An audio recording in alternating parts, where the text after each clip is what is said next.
Good evening, everyone, and welcome to the International Decade for People of African Descent Day and IDPADA-G Talks, African History Month Public Lecture Series. I am your moderator, Katie Kate Peters. Today, sections of Guyana's working class still confront wage disparities, uneven access to land and capital, job insecurity, and competition across ethnic and sectoral lines.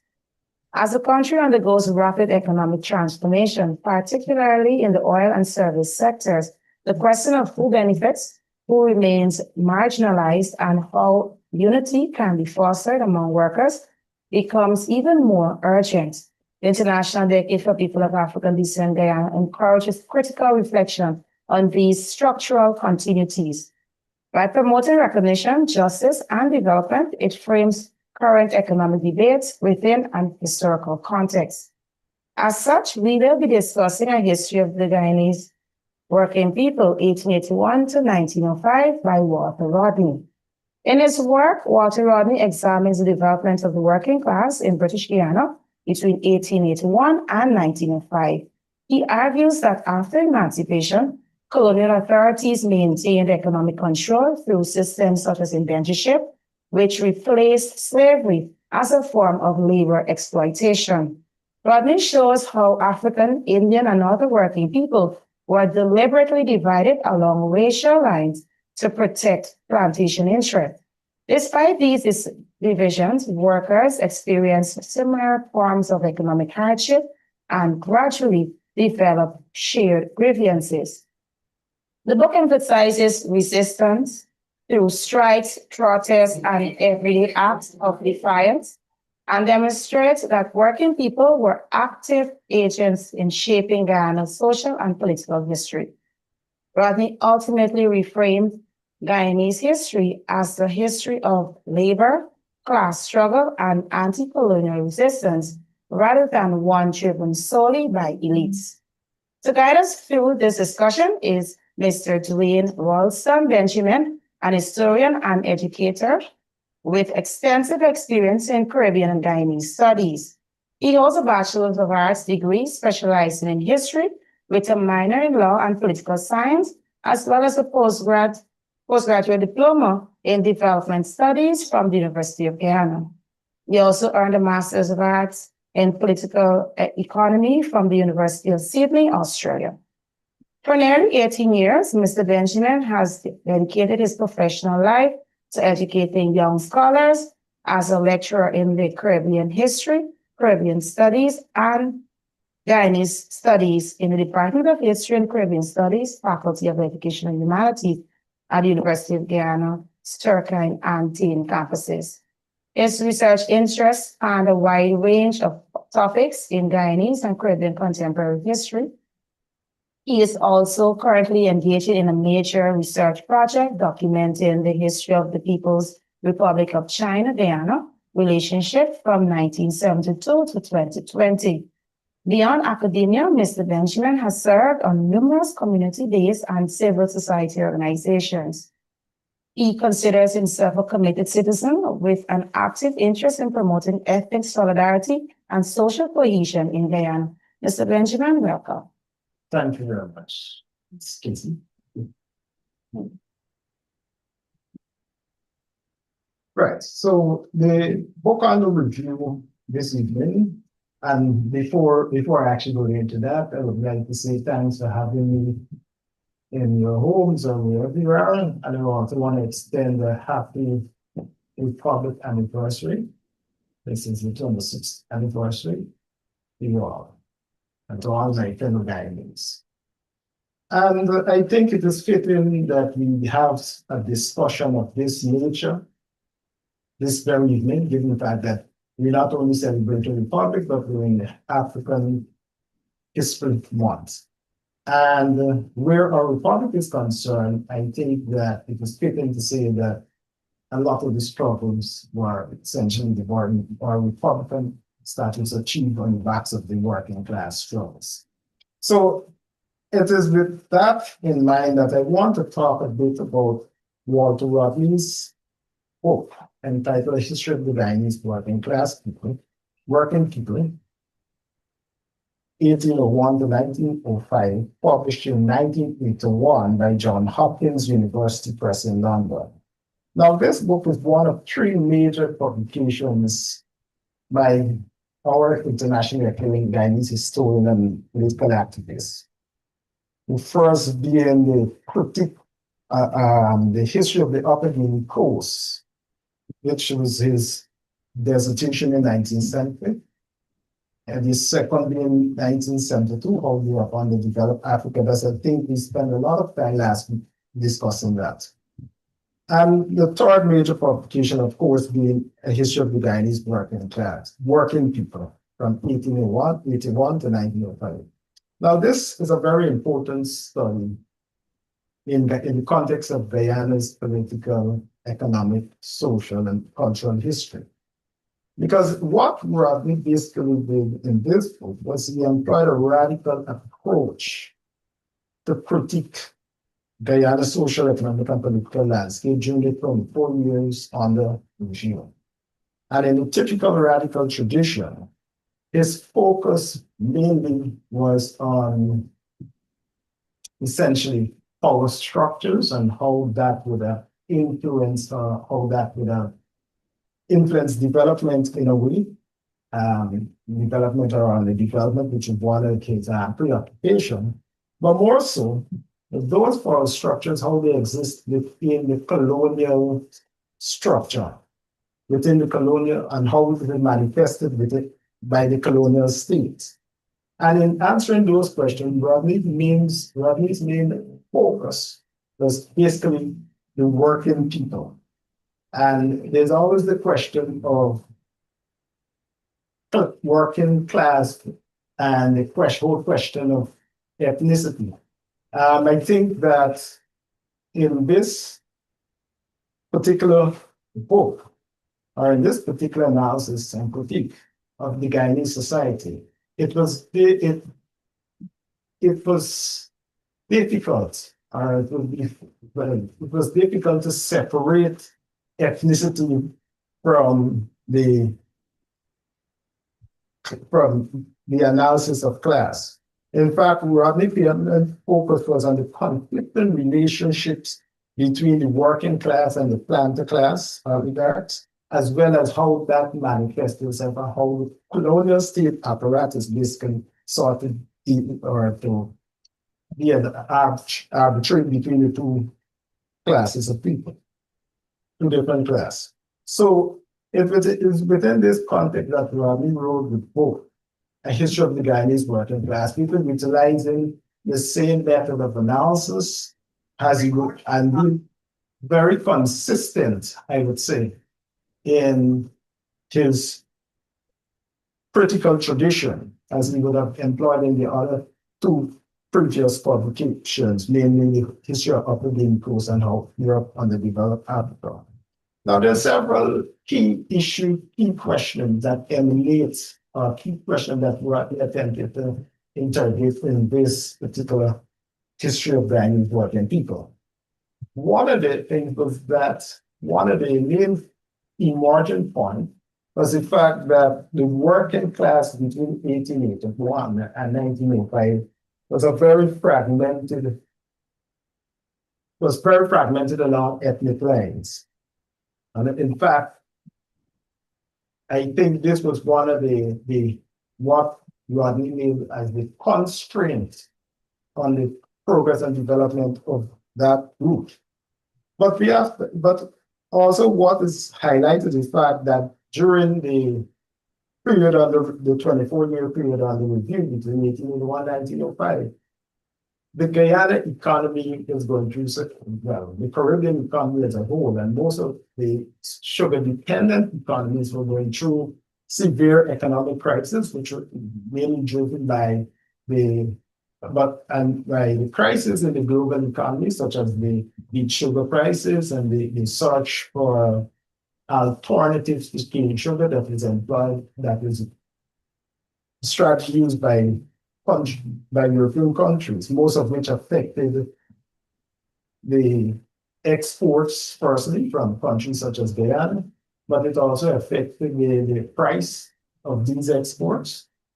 And it also created hardship and socioeconomic dislocations for the working class.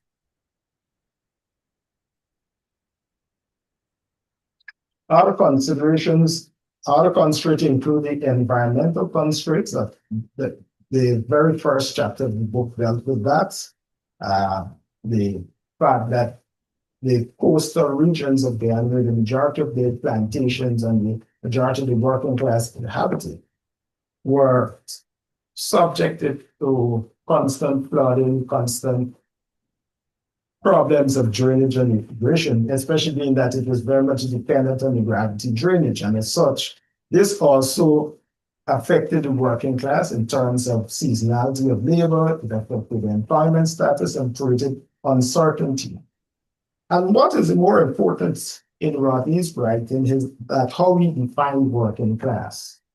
And he defined working class in the very second chapter in which for him, working class is basically those people or the persons who occupy the bottom ladder in terms of the plantations, the plantation system, and who basically were trading their labor power in exchange for economic benefits, and who invariably and suffered adverse consequences in the economic downturn, and who also in the grand scheme of the political system was disempowered, had no representation, and in most cases economically marginalized.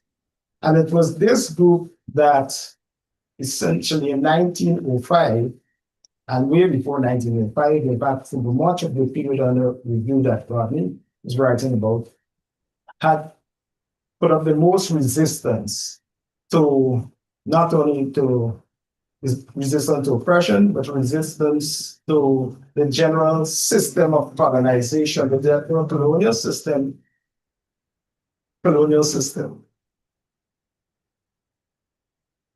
I think that Rodney's book, in essence, is not just a history book. It is a broad critique of colonialism and the nature of colonialism vis-a-vis the capitalist system.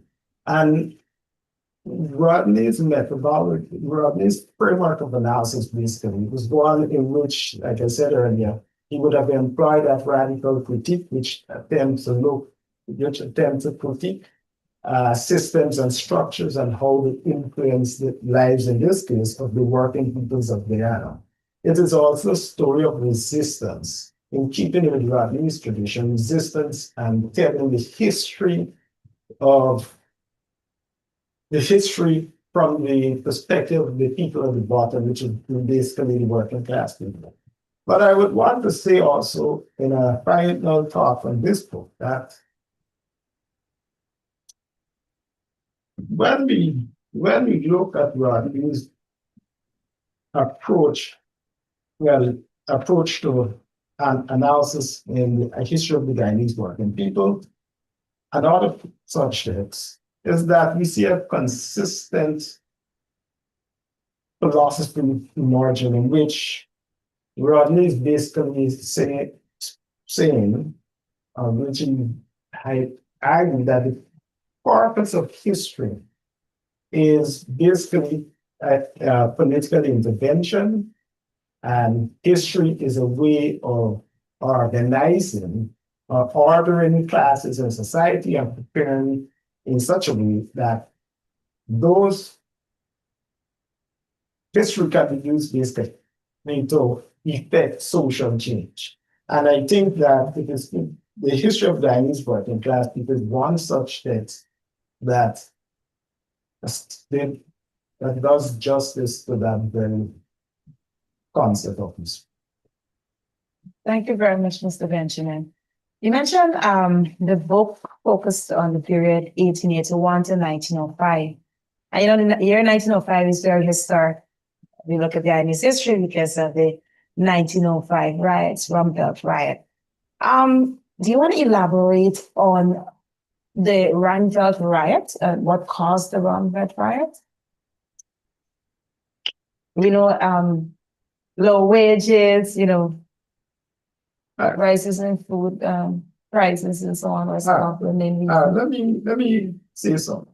That yes, there's a focus on the 1905 riots or the Randolph riots, but let me also say this: that Randolph wasn't the only riots. There have been riots throughout the Amara in that particular year. And these riots were basically a response to a number of things.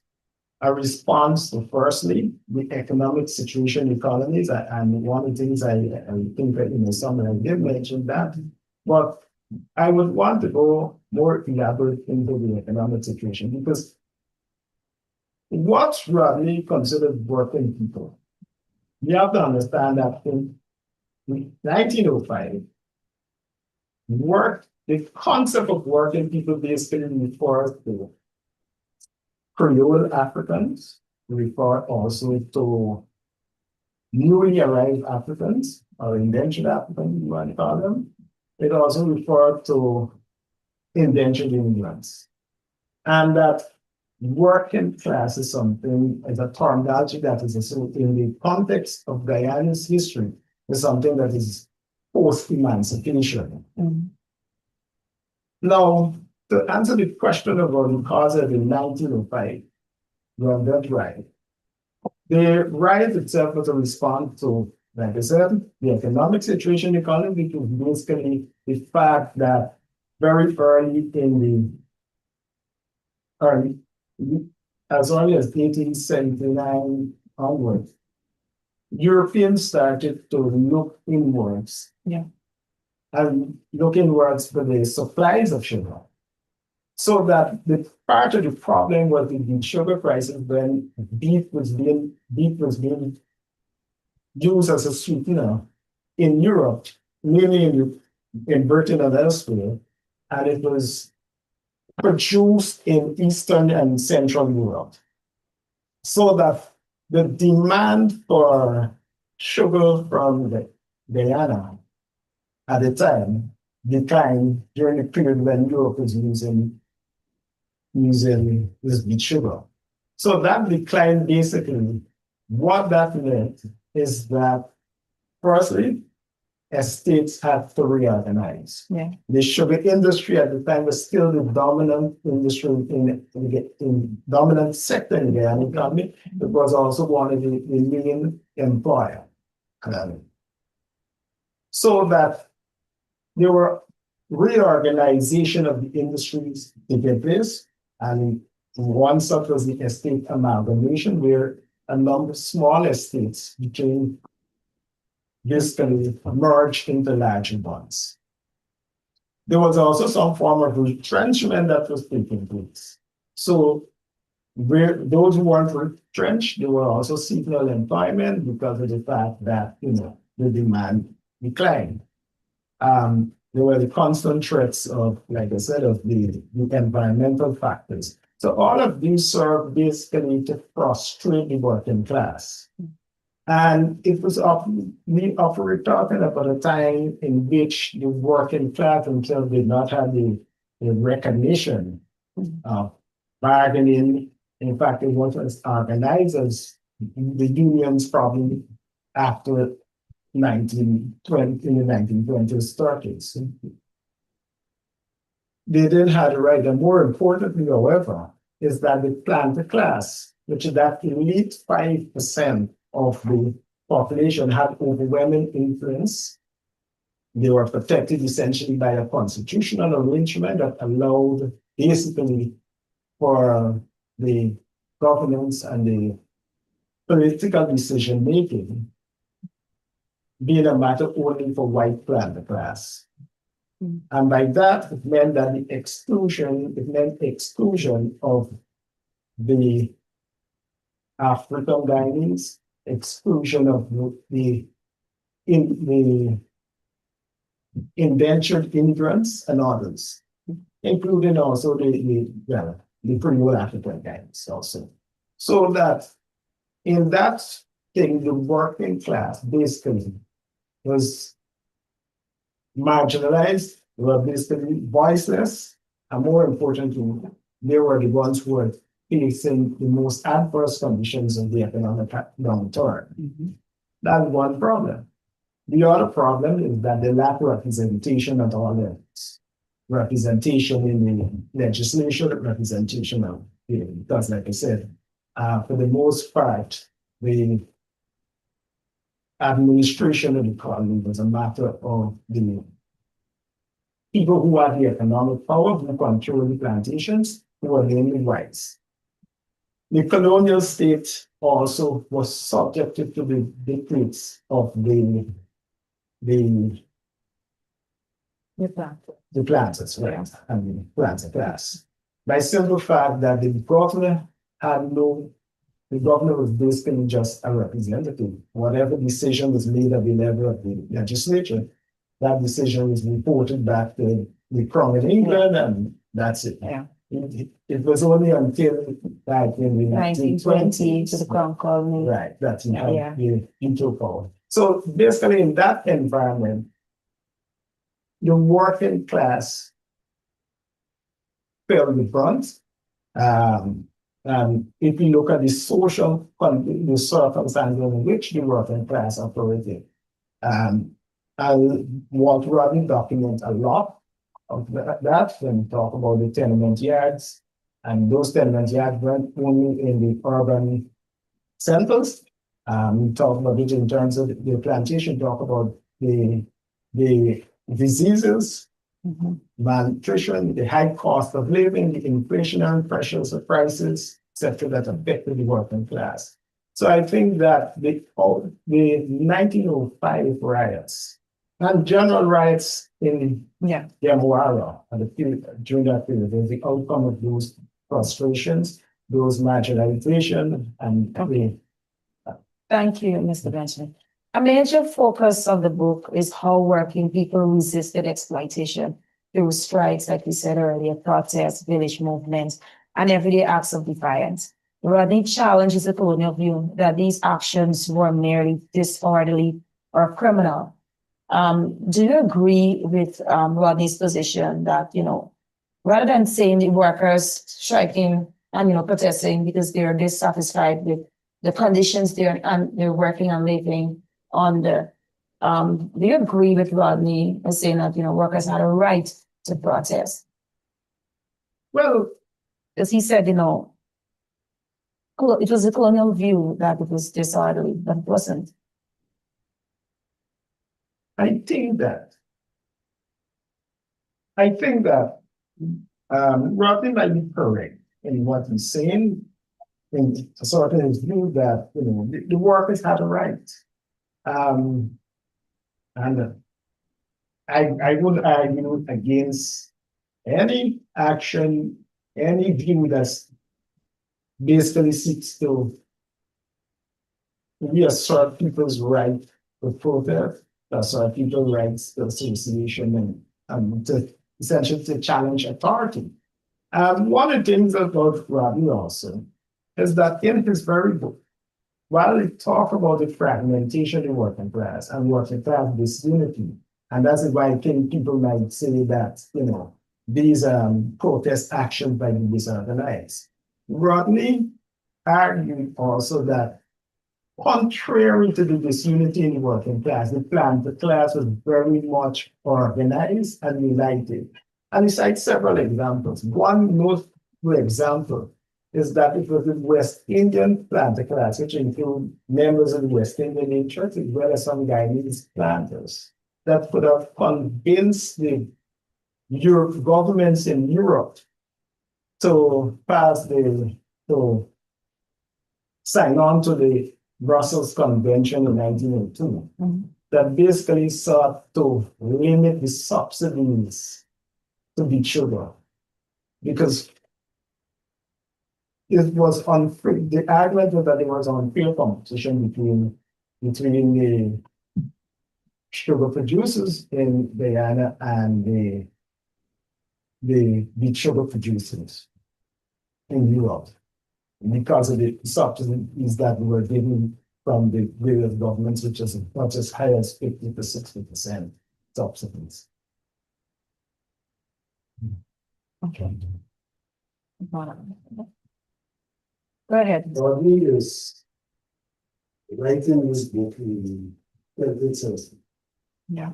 It is largely writing about the 19th century and applying apparently a definition of the working class that is not a classical definition in his attempt to show the indigenous nature of what we call working people in a society which may have been considered to be a plural society. The question that arises is, where is he in the 20th century holding on to a definition which he applied in the 19th century that might not have recognized that the classical definition would have faced a particular ethnic group, not as the classical working class, because the classical definition suggests that the working class will be those whose only means of survival is the sale of the labor, and the extent to which, in our historical development, the indentured servants, from the very inception, were allowed an alternate source of income, which evolved greater over time, and therefore may not have been seen, cannot be seen to be the classical working class. And given that disposition of body, isn't that probably one of the problems in confronting the contemporary man in terms of looking at the struggle, where he lumped everyone together as a homogeneous group, and the eventual disposition of those people, this party, when eventually we believe Congress elections, it's another demonstration of the fact that he wasn't quite accurate in his understanding the social structure, the class structure in there, and therefore the role of ethnicity in Ghana's history. Let me answer the first part of the question. And I want to ensure that I get the question correctly. So basically what you're saying is that you have this understanding of the working people in the 19th century, in which basically it was exercising revisionism because it's writing in the 20th century on events or historical developments in the 19th century. And that you're saying that it might be a case where we might misinterpret or wrongly define the concept of class. And I wouldn't say that. Why I wouldn't say that? Because Rodney acknowledged that the Guyanese society was built by different people coming from different parts of the world. As he used the term differential incorporation into the society. And that there are some who came essentially to provide labor. But even though they came to provide labor, they were differentiated treatment. So in much of his analysis throughout this book, History Work, people of the other, I think that there's very minor reference in the Chinese laborers, because they see them part of the white chain part, more similar being as the white class. He also made some reference to the Portuguese working class. But I think it's pre-occupation, as with the indentured immigrants from India and the African Guyanese working class. But even within that, basically what it says that the two groups endure almost the same thing. We say that even though East Indians or Indo-Guyanese would not have experienced slavery, the conditions post-emancipation was almost like right in the draw and in the book draw is brought out some of those parallels. But the other thing is where the Afro-Guyanese working class was concerned. He disaggregated. Yeah, so he did not lump everybody together in the same working class group, but they were disaggregated. And one of the things he could have showed is that there was a distinction between the indentured, or we call bonded labor, and free labor. There was a clear difference. So the bound labor referred to those persons who would have been contracted. So they work a certain period, certain hours a week, and then they were to be paid beyond that. And that they were expectations or they were responsibilities. And I say responsibilities or expectation in theory of the class towards that group. Whereas the free labor, those who were not bound by contract. And this group, according to Rodney, were the ones who were essentially using the labor power to bargain for wages. And in some cases use it in a way that it threatened to upset the status quo. So that in that context, I think, so for example, that's a distinction between, let's say, Creole African, who is not bound by indentureship contract versus West Indian, Afro-Caribbean coming to Guyana on the indentureship contract, or free Africans coming on the indentureship contract. So we basically disaggregate the labor, because one of the things we argued that when it comes to wages, and let me go even on the question of the working class, because this thing about the working class, what Rodney basically argued, and I think is applicable also even to the indentureship issue, is that the working class was basically part of the system of exploitation. And that what the Guyanese planters were doing is that they were deliberately created an army of reserve labor so as to be able to control the price of labor. And once they're able to control the price of labor, the estates would have been profitable. And it goes much beyond that, because even in villages, it was the same thing where the planter class were able to control access to land, they were able to even control the price of goods that were being sold from the peasantry. Mm-hmm. And even when they were attempts to diversify the Guyana economy, going into gold mining, rice production, etc. Other economic ventures that would have diversified away from the plantation. They were still able to effectively control the labor. Never mind, despite the fact that labor itself was also able to find ways, as I would call it, a coping mechanism. So you find, for example, some labor work estates, when there's downtime in the estate, they head into the interior, the hinterland. So employment became something that is not geographically centered in one place, centered in anything, but yeah. Hope I answered. It's essentially your last point that is critical in what I say. Mm-hmm. I'm just supposing the fact that in Guyana, we seem to have a situation where occupation also have an ethnic lens. So, for example, in the bauxite industry, we largely have people Africans. In the sugar industry, you have people cleaning itself.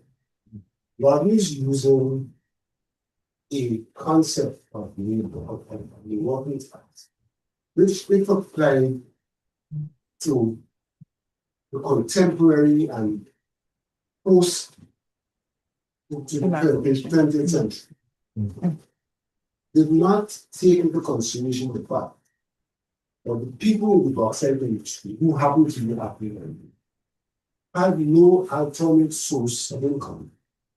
Whereas the people in the sugar industry, in the very inception, were given some leverage to have a source of income through the agricultural movements, and therefore did not qualify to be a classical working class or working class, using a definition other than markets. Mm. And by virtue of that misapplication, the classical misuse, or by virtue of the definition really better, which was not classical, is not able to fully understand dynamics in there because of that homogeneity in terms of referring to both sugar workers and bauxite workers as working class. Then in fact there's a fundamental difference between these fundamental difference that impact their involvement in struggle. Because the working class had no option but to sell their labor, whereas the sugar workers had options, and therefore could approach the real question of struggle different to the classical working class who had no other source of income. I understand what you're saying, right? And I get the idea you're coming from. But the point is that Rodney in his book History of the Working People, as much as he talked about fragmentation in working class, he did acknowledge that there were points when working class came together and struggled for common cause. And this is really highlighted basically not only in the 1905 riots, and the only reason why it's labeled the Rumsfeld riot because of the proximity of Rumsfeld to Georgetown at the time. But that riot spread to Dykeman, it went elsewhere, it went East Bank, it went East Coast, which highlight the fact that the working class at that time was becoming united. And if you look at, because Rodney started in 1905, his book started in 1905, and let me say that this is incomplete, because ideally, he was supposed to be writing a second portion of follow-up to this when he died, but this is incomplete. But if we go further in the analysis, if we go further beyond 1905, by 1919, the Caribbean saw the very first workers' union in the British Guiana, the union headed by Churchill. And we go to the development during the 1930s. So this here is basically what we call the embryonic stage of working class movement and the embryonic stage of working class development. In terms of the question of definition, I think that Rodney's definition, as you call it, the classical definition, is he defined it within the context of the era of the classical economic economy. Because if you look at what was happening in that period of time, in the 1880s, we talk about the Caribbean was no longer that important in Europe. And the new frontiers of exploitation being in Africa and Asia. We have this family of Africa in 1875. Rodney's book is 6 years after that's the beginning of that scramble. So there were new frontiers, and probably more profitable colonies coming. This period in which Rodney analyzed the working people in Ghana, but we've seen in the context of the beginning of the decline of the sugar industry. And it's certainly the sugar industry at that point was way past its glory days. Way past. So I think we have to look at what the book in that context. Okay, to circle back, Rodney shows that colonial authorities and planters benefited from racial division. There's this classical divide and rule tactic employed by the planter class. Yes, and that is actually correct. In fact, I made reference to Georgia when I said that part of the reason for indentureship, for example, lasting till 1970 is the fact that The planters themselves wanted to have labor, especially in the island. They wanted a reserve labor, so where it's normal economic principle where if you have a commodity that is in supply, a high supply relative to demand, the value of that commodity declines. This is almost the same thing. If you have abundant pool of labor, the labor costs decline. The cost of labor decline. And it allows for the planters to have control over labor rather than having scarcity. Yeah, but putting the Africans and these Indians to, fight amongst themselves or to be disoriented and disengaged, it benefited the planter class. Yes, indeed. Right. Because it allowed them, like I said, to have control. Yeah. And the most important thing was the cost of accessing labor. Because for the plantations or the estates to be profitable, we need to have a steady and systematic supply of labor, cheap labor. And what it is, the whole thing about this is that Rodney dispels the notion that indentureship was a result of shortage of labor. And in this instance, it was more economic consideration. It was more about securing the planter class wanted to secure better price, cheaper labor. But there is another side to that, where even the cost of the indentureship were actually borne by the people who pay the taxes, which is mainly the African Guyanese working class, as well as those peasants in the villages and others who are being taxed heavily, just support, because the colonial state actually is the ones that supported these indentureship schemes and funding it. And most of the funds were coming from the taxes on the back of the Africans in the villages and elsewhere. So in a sense, those groups were basically funding a scheme that basically allowed the importation of foreign labor to compete with themselves, with them. Yeah. Yeah. Thank you. We now open the floor for questions from our audience on Zoom.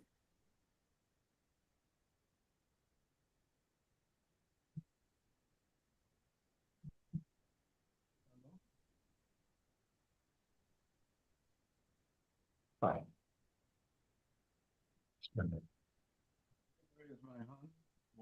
In the meantime. Hello?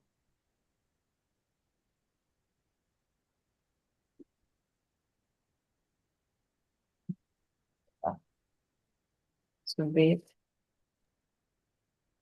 I'll ask this question as we wait.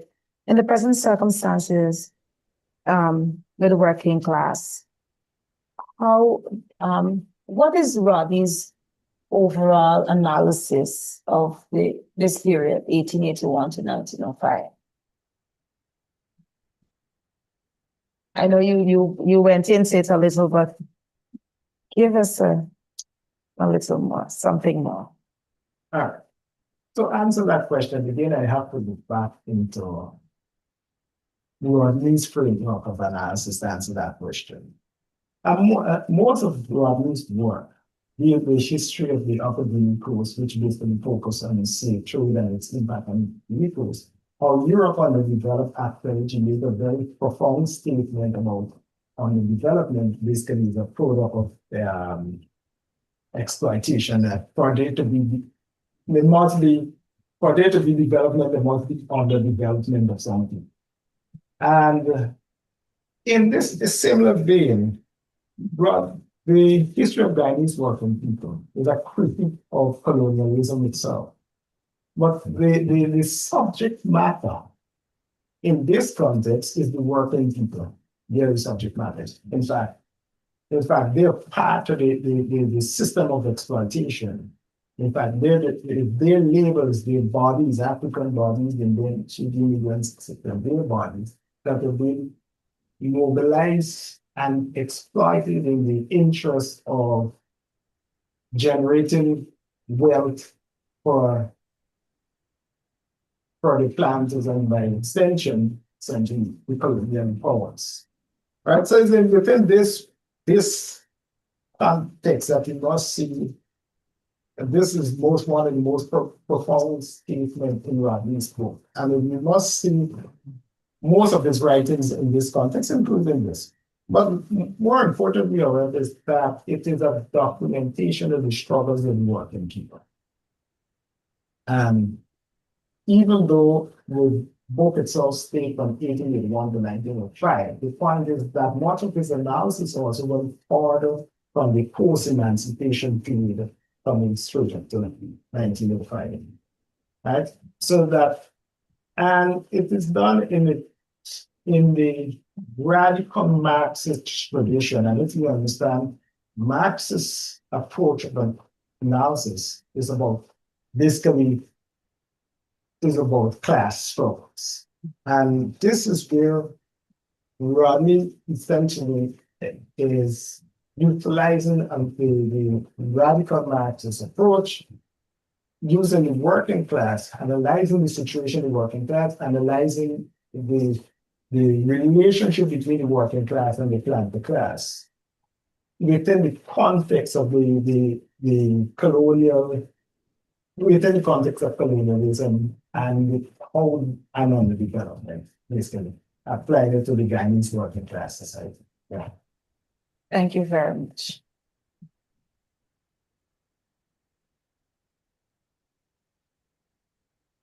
Ms. Thompson? Thank you so much, moderator. And thank you, Mr. Benjamin, for your presentation and your willingness to share with us this evening. I just wondered whether you would wish to comment, or I'm asking you to comment on where we are today vis-a-vis the picture that Rodney paints. He talks about the position of the working class, not only the African working class, but the working people of Guyana. He speaks about how their taxes are spent to bring a competition to them. He talks about low wages. He talks about a class struggle. What improvements do we see today? How far away are we from the kinds of policies that the planter class, the colonial system, is there any progress? Have we made any progress? Do we as a people understand where we are vis-a-vis that period? Thank you very much, Ms. Sampson, for that wonderful question. I think the question is asking basically for us to look at Rodney's analysis in the 19th or 20th century, and if there's anything different now in the 21st century. I fear to answer your question. I'm looking at the working class presently. And I must say that one of the most visible problems in the working class today is the same disunity that Rodney was writing. In fact, Rodney called it fragmentation, the many persons started this, the different terminology, but the same disunity. Working class are divided, working class is divided along political lines. This is the way unions, working class unions are aligned today politically, and you'll understand. But I would say also that, in a sense, the environment has somewhat changed. Working class still has the ability to bargain, to negotiate, albeit in a austere and a hostile environment, but yes, we still have the opportunity to do that. New forms of labor has emerged. Today we talk about contract labor and talk about new forms of what they call new public service management. This speaks to essentially deunionizing, but putting people on contract employment, which to some extent is a way of dividing and separating the working class again. So not only politically, but we divided along employment lines, employment status. And there are other forms of employment. They talk about flexible labor, we talk about all other things in online labor. But the point is that with the present system of development, present approach to development, working class unity and solidarity seems at the seen as an obstacle to progress. And governments have been finding different ways to undermine working class unity. Many different measures. I think that to answer your question, I think that I would say that the very conditions, material and physical conditions that Rodney talked about in the late 19th century, somewhat could be replicated today. Thank you very much, Mr. Benjamin. Thank you, Ms. Olive Sampson. May I ask a follow-up question, please? Go ahead, Ms. Sampson. Yeah, just a quick follow-up. Thank you for that response. Would you mind using the analysis that Rodney, his conceptual, his analytical framework to look at the teacher strike, the prolonged teacher strike of 2 years ago, 2024? Well, what does that say to us? I mean, I think that for us here, as you know, I'm with IDPADA-G, and for us, it's important to understand our history, to look at, to use it as a lens through which to understand where we are, how far we've come, and what were the strategies that worked for us in the past, and what ought to work for us today, right? So is there anything that how would Rodney have seen that teacher strike? How would he have guided us to analyze the actions of government and the union and for teachers today to be in a better place? Well, to answer your question, I think that one of the best tool in the circumstances for the working class, and not only to give our teachers, is for them to utilize and agency and the voice of the working class is powerful when you have all the groups coming together. I'm not sure how that can happen, but I think that's probably one of the best ways to get the best outcome when you have greater voices speaking rather than a single individual voice. One of the lessons of history, especially with working class struggles and partisan social changes taught us, is that individuals operating on their own produce no results, and it's best for collective action. The best approach is collective action. Thank you. Thank you very much, Mr. Benjamin and Ms. Sampson, for that question. Mr. Gordon, please go ahead. Hello, good evening. Can you hear me?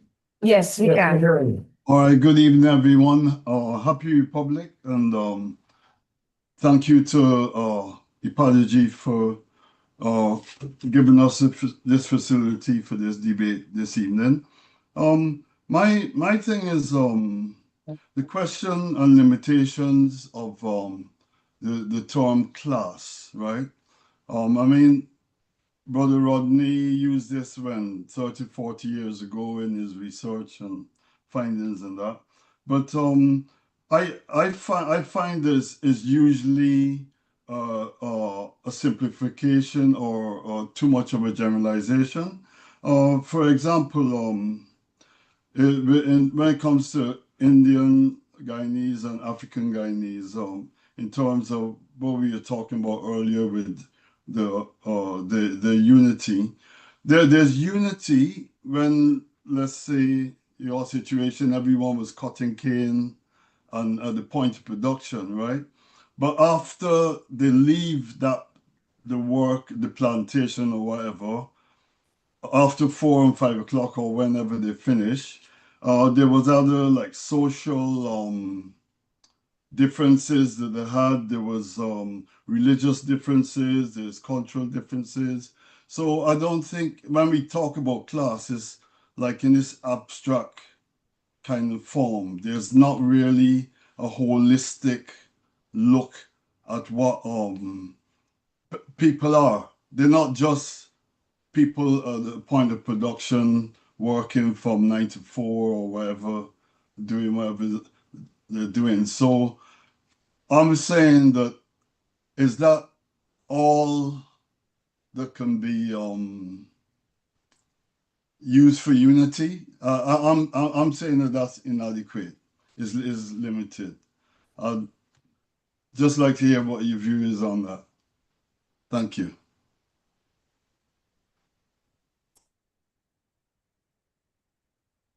Just if all of that directly in terms of federation now, how do you see it? Okay. I'm not sure that I got the question. Okay. I'm not sure I got the question, but basically what I heard is that you said you speak along the line of social class and whether it constitutes people in the productive in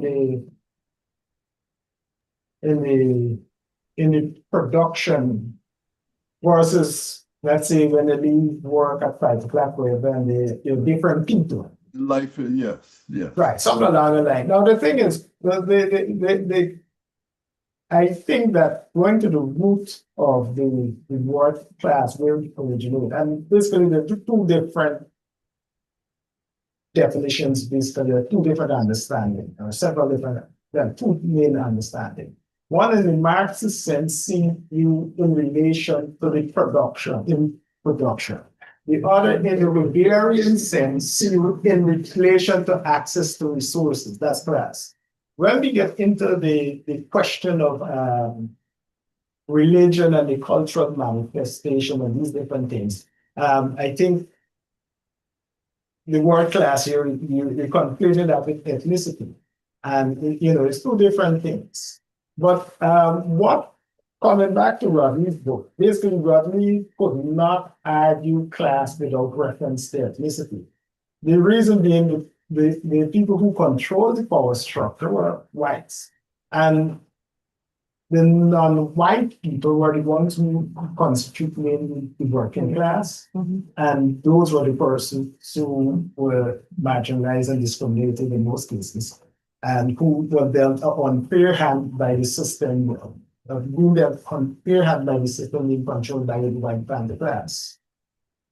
And the thing about colonialism, we must understand that colonialism is premised on the fact that one race being racially superior and all others being inferior. And that is basically Europe's way or European way of relating to non-European, white way of relating to non-whites. And it's still prevalent somewhat today. Thank you very much, Brother Gordon and Mr. Benjamin. Mr. Alexander? I'm wondering whether what we are really using on working people rather than working class in the title of the book does not point to the fact that he was not genuinely on the classical definition of working class. Because working people seem to speak about the pressure of occupation. Working class seems to speak about the pressure of economic relations. So the people who physically work are the working people. But people who physically work and have no other option for income are what the classical Marxists describe as working class. And in that context, they will have been avoiding discussion of the working class in the context of ethnicity in a society where in the sphere of colonization, the issue is black versus white, rather than middle class versus class, because one may well see people in the sugar estate as a hybrid in some regards peasantry and working class, in some regards petty bourgeoisie and working class, which issue Rodney did not address and may have been stepping around by using the terminology the working people rather than the working class. You might be correct. You might be correct in a sense, yes. Yes. And I say yes for a number of reasons. Because, like I said, class is something that speaks to individual in relation to the what we call the plantation and the slave production. And that, for example, how do you treat the people who went into the gold and the balata and the other industries? How do you treat them? Were they part of this working class? I mean, working class is subjected to a lot of regulation, a lot of control, and what's that? How do you treat those? And even more important, the question of the indigenous people who essentially reside in those areas get employment, the informal employment from the timber, the same and others. So I think in that context, you may be correct in the fact in saying that it probably is worth working people to avoid the use avoid the uncomfortableness of the use of the word class. But there's a chapter in the book where we talk about race as a contradiction amongst the working class. All right? We're essentially trying to argue that race also play a key factor in division in working class, in division. But I say something, but I go farther to say that even Rodney's activist life as a political activist, there's some amount of contradiction there. He himself, by virtue of his activism, contributed to the very thing he was hoping to achieve. Contributed the opposite of the very thing that we were hoping to do, which is the unity of the working class. But he himself in his activism contributed to the division of the working class. Hence the whole double PA versus born on, those problems of the associated working people. Well, working people, right. Yes. Thank you very much for this insightful discussion. And we hope to see you next week. Happy Emancipation. Oh, am I saying Emancipation? Happy Republic, everybody. Thank you very much. Bye-bye. Good night. Thank you. Enjoy Republic. Okay, Yes, enjoy your Republic. bye. Right.